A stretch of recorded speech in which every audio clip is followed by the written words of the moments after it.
नमस्कार प्रिय विद्यार्थियों, आज की वीडियो के माध्यम से हम लोग चर्चा करेंगे पॉलिटिकल साइंस के टॉप 10 टॉपिक्स के बारे में, जहां से परीक्षा में प्रश्न खूब दबा के पूछे जाते हैं।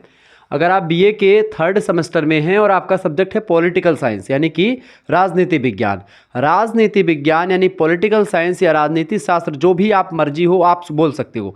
आप किसी यूनिवर्सिटी के किसी भी कॉलेज में पढ़ रहे हैं, राष्ट्रीय शिक्षा नीति 2020 में जो आई थी उसके अकॉर्डिंग अगर आपका पेपर हो रहा है, ठीक है, यानी कि राष्ट्रीय शिक्षा नीति के अकॉर्डिंग जो सिलेबस है उसके अकॉर्डिंग पढ़ा रहा हूँ। बीए के थर्ड सेमेस्टर में आपको पढ़ना होता है भारत में लोकतांत्रिक प्रक्रिया के बारे में, यानी भारत में राजनीतिक प्रक्रिया, basically political process in India. ठीक है, ये तो लोकतांत्रिक प्रक्रिया आपका टॉपिक है जो आपके परीक्षा में हमेशा पूछा गया है। ठीक है, तो पॉलिटिकल साइंस के 10 ऐसे महत्वपूर्ण टॉपिक्स के बारे में चर्चा करेंगे जिनसे परीक्षा में प्रश्न 2025 के परीक्षा में खूब प्रश्न आने वाले हैं। ठीक है, तो बिल्कुल आपको टेंशन लेने की ज़रूरत नहीं है। आप इन 10 टॉपिक को तैयार कर लीजिएगा, इससे बाहर आपका कुछ आने वाला है नहीं। ठीक है, अब ये 10 टॉपिक एक प्रकार से, अब आप मुझ पे विश्वास कैसे करें कि गुरुजी आप कैसे कह रहे हो कि 10 टॉपिक पढ़ लेंगे उसके बाद में नहीं आएगा? क्यों विश्वास करें आपके ऊपर? कौन हो आप? आपके दिमाग में क्वेश्चन चलना भी चाहिए। स्वाभाविक सी बात है कि यह प्रश्न आपके दिमाग में अगर नहीं चल रहा है तो आप स्टूडेंट हैं ही नहीं। अगर यह क्वेश्चन आपके दिमाग में नहीं चल रहा है महोदय, तो आप एक छात्र हैं ही नहीं। उच्च क्वालिटी के छात्र की पहचान ही होती कि टीचर अगर कुछ भी बोल रहा है तो आप उसको पूछें कि भाई क्यों ऐसा बोल रहा है तू। उसका कारण यह है मेरे प्यारे दोस्तों, मैं आपके प्रश्न का जवाब देने जा रहा हूं। कारण यह है कि पिछले 7 वर्षों से मैं आपके लिए मेहनत कर रहा हूं, बीए के क्षेत्र में एक प्रकार से अध्यापन कर रहा हूं। आपको बता दूं कि अनुभव हो चुका है और मैंने लगभग 4-5-6 साल पिछले वर्ष के जो क्वेश्चंस पेपर है उनको मैंने एनालिसिस किया है बहुत ही बारीकी के साथ, बहुत ही एक प्रकार से डीपली जा करके मैंने एक प्रकार से इन चीज़ों को देखा है कि कौन कौन से क्वेश्चंस किस तरीके की परीक्षा में कब कब पूछे गए हैं। पिछले 2 वर्षों में जो सेमेस्टर टाइप के एग्ज़ाम हुए हैं विभिन्न विश्वविद्यालयों के, बहुत सारे बच्चे हमसे जुड़े हुए हैं, अलग अलग क्षेत्र के बच्चे जुड़े हुए हैं। वो सब क्वेश्चन पेपर हमारे पास भेजते हैं एग्ज़ाम समय में और उन क्वेश्चन पेपर को मैं सॉल्व करवाता हूँ। तो ऐसे में इन क्वेश्चंस जो आते हैं उन क्वेश्चंस का टॉपिक जानना मेरे लिए कोई बड़ी बात नहीं, स्वाभाविक सी बात है। और जब मैं थोड़ा सा लगभग 10-12 पेपर को इकट्ठा करके एनालिसिस करता हूँ, तमाम वीडियोस आप हमारे चैनल पर देख पा रहे होंगे, प्लेलिस्ट में आप जाकर के देखेंगे तो कई यूनिवर्सिटी के क्वेश्चन पेपर की वीडियोस आपको मिल जाएंगी। ठीक है, और उस सभी क्वेश्चंस की पीडीएफ भी आपके लिए व्यवस्था कर दी गई। पीडीएफ नोट्स लेने के लिए आपके लिए मैं अभी प्रोसेस बताऊंगा कैसे लेना है, सभी सब्जेक्ट की, एक सब्जेक्ट की नहीं, पॉलिटिकल साइंस सारे सब्जेक्ट की। तो बिल्कुल आपको टेंशन लेने की जरूरत नहीं है, आपको बस इन टॉपिक को तैयार कर लेना मेरे प्यारे दोस्तों। मॉडल पेपर के माध्यम से, महासंग्राम रिवीजन क्लास के माध्यम से, महामैराथन क्लास के माध्यम से, ऐसे सभी टॉपिक्स को मैं कवर करने का प्रयास करता हूं जो कि आपकी परीक्षा की दृष्टि से बहुत ही महत्वपूर्ण है, एग्जाम पॉइंट ऑफ व्यू से इंपॉर्टेंट है। ठीक है, परीक्षा आपकी लिखित हो रही चाहे ऑब्जेक्टिव हो रही, यानी कहती लघुत्तरीय लघुत्तरीय दीर्घोत्तरीय टाइप के प्रश्न आ रहे हैं, चाहे आपके एमसीक्यू टाइप के प्रश्न आ रहे हैं, कोई दिक्कत की बात नहीं है। शुक्ला स्टडी पॉइंट पर आप आए हैं तो आप जान लीजिए कि बीए का सबसे बेस्ट चैनल आपका शुक्ला स्टडी पॉइंट ही है। शुक्ला स्टडी पॉइंट मेरा चैनल नहीं मेरे भाई, आपका चैनल है मेरी बहनों, आपका चैनल है, ये मेरा कोई चैनल नहीं है। ठीक है, तो पेपर में आपको क्या पढ़ना है? भारत में राजनीतिक प्रक्रिया, पॉलिटिकल प्रोसेस इन इंडिया। देखिए, पहला टॉपिक आपका जो तैयार करना है आपको भारत में लोकतांत्रिक प्रक्रिया या भारत में लोकतंत्रीकरण की प्रक्रिया या स्वतंत्रता के बाद, स्वतंत्रता प्राप्ति के बाद, स्वतंत्रता कब मिली भैया बताओ, कमेंट करो, स्वतंत्रता कब मिली? बहुत बतुआत हो कमेंट में, कब मिली स्वतंत्रता महोदय? कमेंट करके बताओ, नहीं भाई ब्लॉक करी थे तुम्हें। चलो जे बात करते हो सबका ब्लॉक कर दीजिए बेटा, परेशान ना करो, बातचीत ना करो, बहुत इंपॉर्टेंट चीज़ें मैं समझा रहा हूँ आपको, डिस्टर्ब कर रहे हो आप लोग। भारत में लोकतांत्रिक प्रक्रिया, लोकतांत्रिक प्रक्रिया, लोकतंत्र है क्या? What do mean by democracy? क्या समझते हैं आप इससे? अच्छा, एक बात और ध्यान रखेंगे, लिखित टाइप की अगर परीक्षा हो रही है तो एग्जामिनर जो चाहता है, क्या चाहता है? आपका मंतव्य चाहता है, आपकी खोपड़ी में, आपकी इस खोपड़िया में क्या चल रहा है वो एग्जामिनर चाहता है कि बच्चा वाला लिखे। अब आजकल के बच्चे क्या करते हैं? नकल करते हैं, चीटिंग करते हैं और जाकर के लिख देते हैं बेमतलब का। तो आप चीटिंग करने से जो लिखते हैं वो एक जैसा सभी लोग लिखते हैं, चूंकि एक ही वो कंटेंट से लिखते हैं। तो इससे क्या होता है, एग्जामिनर को पता हो जाता है कि भाई आपने छापा है, तो वो ऐसा नंबर भी देता है। तो जब भी आप कुछ अलग करेंगे तभी आपको नंबर मिलेगा। बीए में नंबर आपको मिलेगा जब आप अपने मंतव्यों को लिखेंगे, अपने विचारों को लिखेंगे और स्वच्छंद भाव से होकर के लिखेंगे, बंधन मुक्त होकर के लिखेंगे, तब आपको नंबर मिलेगा मेरे प्यारे दोस्तों। और उचित शब्दावलियों का प्रयोग करके लिखेंगे। कॉपी कैसे लिखनी इसको लेकर के ऑलरेडी वीडियो मैंने बना रखी है, आप उसको देख लीजिएगा, ठीक है। तो भारत में लोकतांत्रिकरण की प्रक्रिया, हाँ बिल्कुल, बहुत बढ़िया तरीके से आप लोगों ने बताया। 1947 में अपना भारत देश आजाद हुआ, किस डेट को, 15 अगस्त 1947 को। इसीलिए 15 अगस्त को हम क्या मनाते हैं, स्वतंत्रता दिवस मनाते हैं, बिल्कुल। और 26 जनवरी का मनाया जाते हैं भैया, 26 जनवरी को हम लोग क्या मनाते हैं, 26 जनवरी को हम लोग गणतंत्रता दिवस मनाते हैं। गणतंत्रता क्यों मनाते हैं महोदय, गणतंत्रता इसलिए मनाते हैं क्योंकि गणतंत्र वह देश होता, गणतंत्र मीन होता है रिपब्लिक। तो भारत का संविधान क्या कहता है कि हम भारत के लोग भारत को एक संपूर्ण प्रभुत्व संपन्न लोकतांत्रिक गणराज्य बनाने के लिए फला प्रकार का न्याय, फला प्रकार की समानता और फला प्रकार की चीज़ें करने वाले हैं। और इसको अंगीकृत, अधिनियमित और आत्मसमर्पित करते हैं, तमाम प्रकार की बातें लिख करके। प्रियम्बल ऑफ इंडिया में चीज़ें लिखी हैं, we the people of India, हम भारत के लोग, जनता सर्वोपरि है। और जिस देश के संविधान में साफ साफ लिखा है कि जनता सर्वोपरि है, वह लोकतांत्रिकरण की प्रक्रिया से क्यों नहीं गुजरेगा भैया। जनता का शासन, जनता के लिए, जनता के द्वारा किया गया शासन ही लोकतंत्र होता है। अमेरिका के एक राष्ट्रपति थे अब्राहम लिंकन, उन्होंने ये बात कही थी। उन्होंने नहीं बल्कि बहुत सारे विद्वानों ने लोकतंत्र को कहा कि भाई जनता का सीधा शासन होता है। लेकिन जनता का सीधा शासन प्रत्यक्ष लोकतंत्र में होता है, अप्रत्यक्ष लोकतंत्र में जनता का सीधा शासन नहीं होता। भारत में कैसा लोकतंत्र है, कैसा है, प्रत्यक्ष है, डायरेक्ट डेमोक्रेसी है कि इनडायरेक्ट डेमोक्रेसी है, बताओ सभी लोग बताओ, विद्वानों बताओ। भारत में इनडायरेक्ट डेमोक्रेसी यानी कि अप्रत्यक्ष लोकतंत्र है। व्हाट डू मीन बाई अप्रत्यक्ष लोकतंत्र, लोकतंत्र या अप्रत्यक्ष लोकतंत्र से आप क्या समझते हैं। अप्रत्यक्ष लोकतंत्र, मैं बह रहा हूं, अभी टॉपिक पे आ रहा हूं, आप लोग थोड़ा सा वेट करिए। अप्रत्यक्ष, चूंकि आज समझ जाएंगे अगर ना, दुनिया का कोई टीचर आपको इस तरीके के एक एक प्रश्नों को खोल खोल करके नहीं समझाएगा। आप भले ही मुझसे अलग बैठे हैं, मुझसे जुदा होकर के बैठे अपने कमरे में, लेकिन आपका जो दिमाग है मैंने पढ़ लिया है मेरे प्यारे दोस्तों, चूंकि मैं साइकोलॉजी भी पढ़ाता हूं, ठीक है। तो आपके दिमाग में क्या क्वेश्चन चल रहा है वो एक प्रकार से मुझे पता, चूंकि मैं भी कभी स्टूडेंट रहा था और मुझे भी ये तमाम प्रकार के क्वेश्चंस आते थे। तो आपके जो क्वेश्चंस होंगे, आप सोचिए कि आपका कोई बड़ा भाई आपको पढ़ा रहा है, ठीक है। तो जो लोकतांत्रिकरण की प्रक्रिया होती है महोदय, ये एक प्रकार से भारत में स्वाभाविक सी बात है होना, चूंकि भारत जो है वो क्या है, एक लोक कल्याणकारी राज्य है। और एक लोक कल्याणकारी राज्य बनाने के लिए, इसके लिए बड़ी मेहनत लोगों ने करी। 2 साल 11 महीने 18 दिन लगा भारतीय संविधान को बनाने में। लगभग कई देशों के संविधान को पढ़ा संविधान निर्माताओं ने, बड़ी मेहनत करी, तब जाकर के संविधान बना। ये आज जो हम संविधान को लेकर के तमाम प्रकार की ज्ञान की बातें करते हैं, इधर उधर बोलते रहते हैं टीवी मीडिया में, ये सब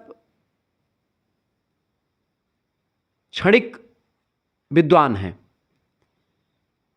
क्षणिक विद्वान से तात्पर्य कि ये बस आज की सिचुएशन को देख रहे हैं। आप सोचो 1947 से शुरू संविधान प्रक्रिया बनाना, और अब 2 साल 11 महीने 18 दिन लगे। दुनिया का सबसे बड़ा जो है लोकतंत्र देश भारत देश है। दुनिया का सबसे बड़ा संविधान भारत का लिखित संविधान है। 395 अनुच्छेद एक प्रकार से जब बना था तब था, अब तो लगभग 450 से प्लस हो चुके हैं, ठीक है। ये सारी चीज़ें, तो मैं क्या था, अप्रत्यक्ष लोकतंत्र क्यों है, जैसे कि यहाँ पर हम लोग क्या करते हैं, सांसद चुनते हैं, विधायक चुनते हैं, और सांसद जो होते हैं वो प्रधानमंत्री बनाते हैं, प्रधानमंत्री का चुनते हैं। और एक प्रकार से जो विधायकों को हम चुनते हैं वो क्या करते हैं, वो मुख्यमंत्री का चुनाव करते हैं। तो इस तरीके से यहाँ पर क्या है, हमारे चुने हुए प्रतिनिधि के द्वारा प्रधानमंत्री डिसाइड होता है। यानी कि क्या है, अप्रत्यक्ष लोकतंत्र, इनडायरेक्टली एक प्रकार से 10 लाख की जनसंख्या का एक लोकसभा क्षेत्र होता है, और उस जनसंख्या के क्षेत्र से एक व्यक्ति जो है वो एक प्रकार से जाकर के संसद में बैठता दिल्ली में, और उस 10 लाख की जनता की बात को कहता है, ठीक है। समझ रहे चीज़ों को ना, या और भी ज़्यादा जनसंख्या तो मतलब एक मानक है, बाकी जनसंख्या तो बहुत हो जाती है। तो वो हो गया। दुनिया का देश एकमात्र है जहाँ पर प्रत्यक्ष लोकतंत्र है, वो है स्विट्जरलैंड। काहे प्रत्यक्ष लोकतंत्र है? प्रत्यक्ष माने कि जनता जब चाहती कानून को बदल देती है, जब चाहती है कानून को एक प्रकार से उसमें संशोधन कर देती है, जब चाहती कोई नया कानून लागू कर देती है। क्योंकि स्विट्जरलैंड बहुत छोटा सा देश है और दुनिया के अमीर देशों में भी स्विट्जरलैंड का नाम है, बहुत अमीर देश है। और वहाँ पर प्रत्यक्ष लोकतंत्र है, डायरेक्ट डेमोक्रेसी है, बहुल कार्यपालिका वहाँ पर आपको मिलती है। क्यों? आप जब बीए की 5th सेमेस्टर में होंगे तब आप वहाँ पर पढ़ेंगे तुलनात्मक सरकार और तुलनात्मक राजनीति के बारे में, कंपैरेटिव गवर्नमेंट एंड पॉलिटिक्स के बारे में। तो वहाँ पर आप एक दूसरे देश के संविधान के तुलनात्मक चीज़ों के बारे में पढ़ेंगे कि भाई चीन के संविधान में क्या है, यूके के संविधान में क्या, यूके मतलब यूनाइटेड किंगडम, ब्रिटेन या इंग्लैंड, ठीक है, अमेरिका के संविधान में क्या है, और भारत से उसकी तुलना करेंगे। तब जाकर के क्लियर होगा कि आपका संविधान कैसा है और अदर देश का संविधान कैसा है, ठीक है। हालांकि बहुत लंबा मैं खींच गया। लोकतांत्रिक प्रक्रिया एक प्रकार से भारत में है, भारत में अप्रत्यक्ष लोकतंत्र है, ये बात ध्यान रखेंगे, क्लियर। तो इस टॉपिक को आपको तैयार कर लेना। मेरे हिसाब से मैंने आपको इतना बता दिया कि ये टॉपिक वैसे क्लियर हो गया आपका। अगला आपका टॉपिक है, अगला टॉपिक है भारतीय संविधान के संघात्मक और एकात्मक लक्षण। भारतीय संविधान ना तो पूर्ण रूप से संघात्मक है और ना ही पूर्ण रूप से एकात्मक है। क्यों? चूंकि इसमें संघात्मक के भी कुछ गुण विद्यमान है और एकात्मक के भी कुछ गुण विद्यमान है, यानी ये अर्धसंघात्मक व्यवस्था है। तो भारत का संविधान एक अर्धसंघवाद का प्रयोग करता है, अर्धसंघात्मक है। भारत का संविधान कैसा है? अर्धसंघात्मक है। अर्धसंघात्मक मतलब कि आधा एकात्मक लक्षण प्रदत्त करता है और आधा संघात्मक, यानी भारत का संविधान अमेरिका के जैसा नहीं है, या भारत का संघ जो है अमेरिका के संघ जैसा नहीं है। अमेरिका में क्या है? दोहरी नागरिकता है। आप कैलिफोर्निया में पैदा हुए, कैलिफोर्निया के भी नागरिक हैं। आप अमेरिका में पैदा हुए, अमेरिका का एक राज्य है कैलिफोर्निया, तो आप अमेरिका के भी नागरिक होंगे, कैलिफोर्निया के भी नागरिक होंगे। जबकि देश में आप भारत में अगर पैदा हुए हैं तो आप उत्तर प्रदेश के निवासी हो महोदय, आप उत्तर प्रदेश के नागरिक नहीं बन सकते हो। आप केवल और केवल भारत के नागरिक हो, आप जम्मू कश्मीर के नागरिक नहीं हो, पहले थे, अब नहीं हो। अब आप क्या हो? अब आप भारत के नागरिक हो। आधार कार्ड एक बनता है, आधार कार्ड यूपी का और एमपी का और मध्य प्रदेश और इनका महाराष्ट्र का नहीं बनता है। गवर्नमेंट ऑफ इंडिया एक ही बनता है, चाहे जिस राज्य में आप रहो, ठीक है। तो ये एकात्मक लक्षण और संघात्मक लक्षण जो है, भारत में एकहरी नागरिकता है, भारत में संघ ज़्यादा पावरफुल है, इस वजह से कभी कभी भारत लगता है कि भाई संघात्मक है। एकात्मक लक्षण भी कभी कभी आपको दिखाई पड़ता है इस तरीके से कि भारत का संघ ज़्यादा पावरफुल है और केंद्र मतलब कि जो राज्य है कम पावरफुल हैं। भारत के राज्य एक दूसरे से अलग, मतलब भारत के राज्य कभी भारत से देश से अलग नहीं हो सकते, जबकि अमेरिका के राज्य अलग से हो सकते हैं। भारत मतलब कि अमेरिका से, अमेरिका के राज्य चाहे तो अमेरिका से अलग हो सकते हैं, ज़्यादा उसमें दिक्कत नहीं, लेकिन भारत के राज्य नहीं अलग हो सकते। अगला टॉपिक, दल प्रणाली और राजनीतिक दल, पॉलिटिकल पार्टी किसे कहते हैं, मैंने आपको समझाया पॉलिटिकल पार्टी के बारे में, ठीक है। दल प्रणाली क्या होती है? दल प्रणाली मतलब कि किस तरीके से, जैसे आप भारत में आप देखेंगे, भारत में कैसी प्रणाली? बहुदलीय प्रणाली भारत में। कहीं कहीं पर द्विदलीय व्यवस्था है, कहीं कहीं पर जो है बहुदलीय, कहीं कहीं पर एक दलीय व्यवस्था है। जैसे चीन में एक दलीय व्यवस्था है और कई जगहों में 2 दलीय व्यवस्था है। भारत में कैसी व्यवस्था है? बहुदलीय व्यवस्था, कई दल हैं यहाँ पर, ठीक है। अब राजनीतिक दल क्या होता है? पॉलिटिकल पार्टीज जो होते हैं, एक राजनीतिक विचार को इकट्ठा करके, यानी कि किसी राजनीतिक विचार या मुद्दों पर एक प्रकार से इकट्ठा होते हैं और वो एक प्रकार से जनता के कल्याण के लिए इकट्ठा होते हैं और चुनाव में भाग लेते हैं, चुनाव में एक प्रकार जीतते हैं और सरकार का निर्माण करते हैं। पॉलिटिकल पार्टीज़ के बारे में मैंने ऑलरेडी बताया। चौथा टॉपिक आपका दबाव समूह। दबाव समूह और राजनीतिक पार्टी में डिफरेंस भी आपसे परीक्षा में खूब पूछा था, तो आप इसको भी पढ़ लीजिएगा। दबाव समूह को बेसिकली प्रेशर ग्रुप कहा जाता है। ये ऐसे दब जैसे कि आरएसएस हो गया, ठीक है, अखिल भारतीय विद्या परिषद हो गया, मतलब कि जो एक प्रकार बड़े बड़े संगठन है, ठीक है, आरएसएस हो गया, ठीक है, ऐसे तमाम प्रकार के मजदूरों का संगठन हो गया, तमाम प्रकार के और चीज़ों का संगठन हो गया। तो ये सारे संगठन कैसे हैं भैया? ये सब संगठन मेरे प्यारे दोस्तों, ये एक प्रकार से ऐसा है कि राजनीति में भाग तो नहीं लेते, लेकिन राजनीति को प्रभावित कर देते हैं, ठीक है, जनता इनके फेवर में होती है। ये किसी निश्चित उद्देश्य को ध्यान में रख करके अपने हितों की स्वार्थ पूर्ति के लिए एक प्रकार से जुड़े होते हैं और अपने हितों को स्वार्थ चाहते हैं, चाहे उससे देश का हानि क्यों ना हो जाए, ठीक है। पांचवा टॉपिक आपका है 73वां और 74वां संविधान संशोधन। 73वां और 74वां संविधान संशोधन जो है पंचायती राज व्यवस्थाओं से रिलेटेड है, यानी क्षेत्रीय जो शासन होता है, क्षेत्रीय शासन मतलब क्या होता है, जैसे कि ग्राम पंचायत, क्षेत्र पंचायत और जिला पंचायत। ग्राम पंचायत, क्षेत्र पंचायत, जिला पंचायत, जैसे कि आप देखते ग्राम पंचायत स्तर पर प्रधानिक चुनाव होता है, जिला स्तर पर जो है क्या होता है, आपका जिला पंचायत का चुनाव होता है, और क्षेत्र स्तर पर आपका ब्लॉक प्रमुखी या बीडीसी वाला जो होता है, ठीक है। 74वां संविधान संशोधन नगर निगम, नगर पालिका परिषद और एक प्रकार से इन सभी से संबंधित हो। तो इस तरीके से 3 स्तर पर नगरों को बांटा गया और 3 स्तर पर गाँवों को। तो गाँव वाला 73वां संविधान संशोधन और शहरों वाला 74वां संविधान संशोधन के द्वारा क्षेत्रीय जो स्वशासन है उसकी व्यवस्था करी गई, ठीक है। ध्यान रखेंगे, स्थानीय स्वशासन की बात की गई, तो स्थानीय स्वशासन बोलो चाहे ये पढ़ लो, बात एक ही है दोनों, ठीक है। तो इस तरीके से आप ये सब टॉपिक पढ़ पा रहे हैं। आप इन सभी टॉपिक की पीडीएफ प्राप्त करने के लिए 91 61 93 60 62 पर SMS करेंगे, ठीक है। आपको कुछ चैप्टर वाइज वीडियो लगभग 4 5 6 या 7 8 चैप्टर मैंने पढ़ाया है, उन सभी का पीडीएफ नोट्स मिलेगा। आगे क्लास होंगी, उन सभी के पीडीएफ नोट्स आपको मिलेंगे।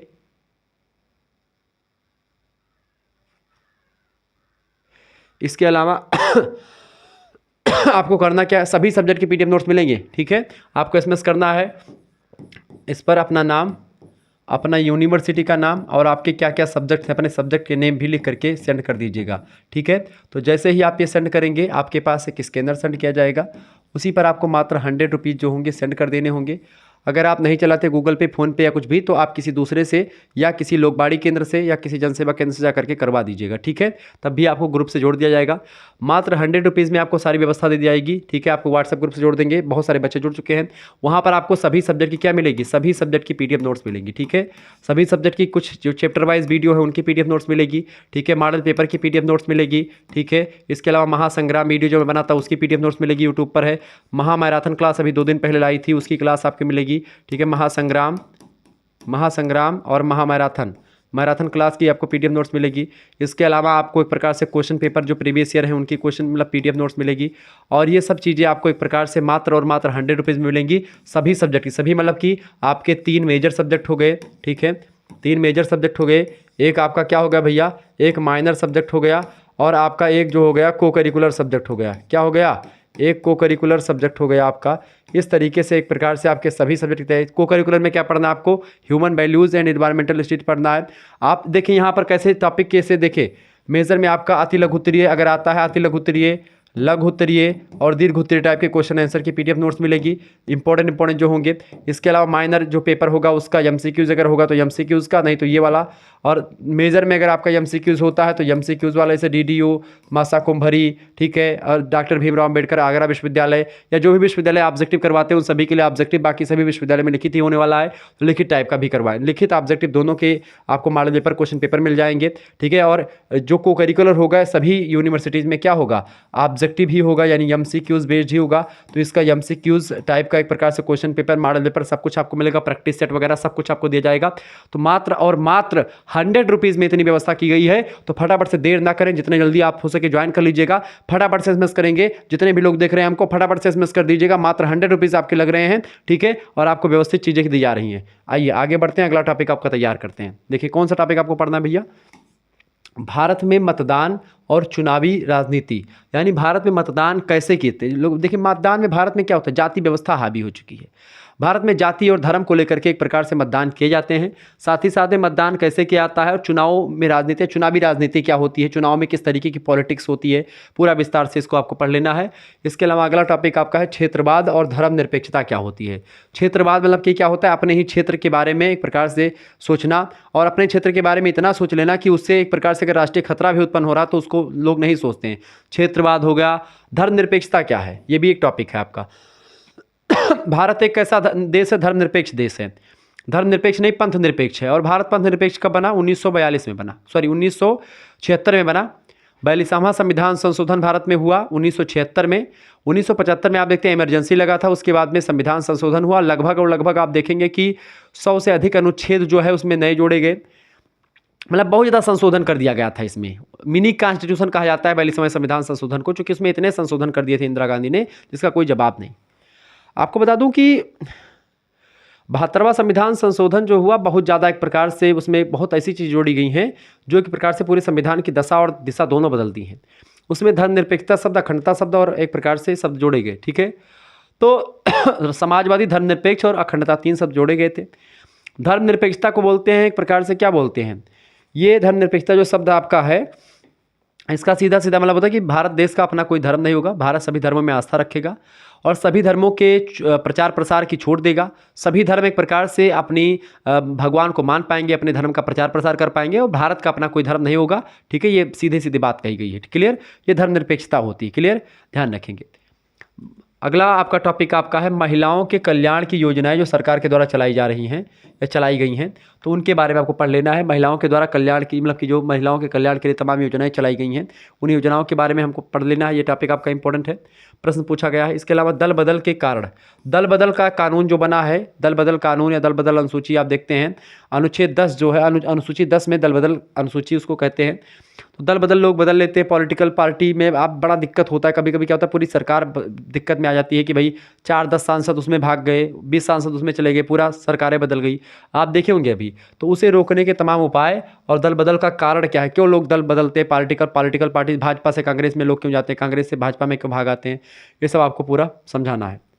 इसके अलावा अगला टॉपिक आपका है राष्ट्र निर्माण के में बाधा उत्पन्न करने वाले कारक। राष्ट्र निर्माण में बाधा उत्पन्न कौन कौन चीज़ें करती हैं भैया, कौन कौन सी चीज़ें करती हैं? सबसे पहली बात तो सांप्रदायिकता करती है। ठीक है, क्या करती है? सांप्रदायिकता जो होती है, सांप्रदायिकता जो है ये बाधा उत्पन्न करती है राष्ट्र निर्माण में। सांप्रदायिकता जैसे हिंदू मुस्लिम लोग झगड़ा करेंगे, ये तमाम प्रकार की चीज़ें होंगी, ये संप्रदायवाद हो गया। इसके अलावा क्षेत्रवाद आपका हो गया।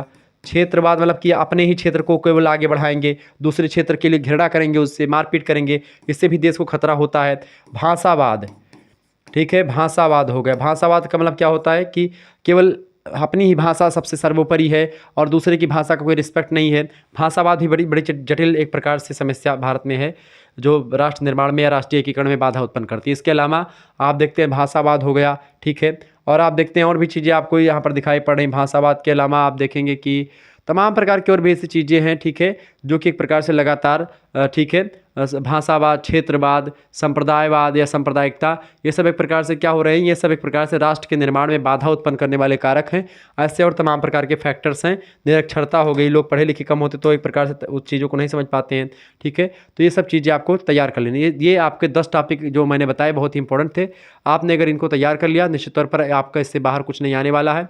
मिलते हैं फिर नेक्स्ट वीडियो में, तब तक के लिए जय हिंद, जय भारत। आप सभी का बहुत बहुत धन्यवाद हमारे साथ जुड़ने के लिए। इसी प्रकार से अपना प्यार बनाए रखेंगे और कोर्स में ज्वाइन आप सभी लोग हो जाइएगा। SMS कर दीजिए 9161936062 पर। ठीक है, सभी सब्जेक्ट का मिलेगा, sociology, political science, Hindi, geography, Sanskrit, सभी सब्जेक्ट का आपको PDF नोट्स मिलेगा। मॉडल पेपर, महासंग्राम, रिवीजन क्लास, सभी चीज़ों की, तो जो भी क्लासेस हुई हैं सभी की क्लासेस की PDF नोट्स वगैरह आपको मिलने के लिए, लेने के लिए 9161936062 पर SMS कर दीजिएगा। सभी लोग करिए और जुड़ जाइए भाई। ठीक है।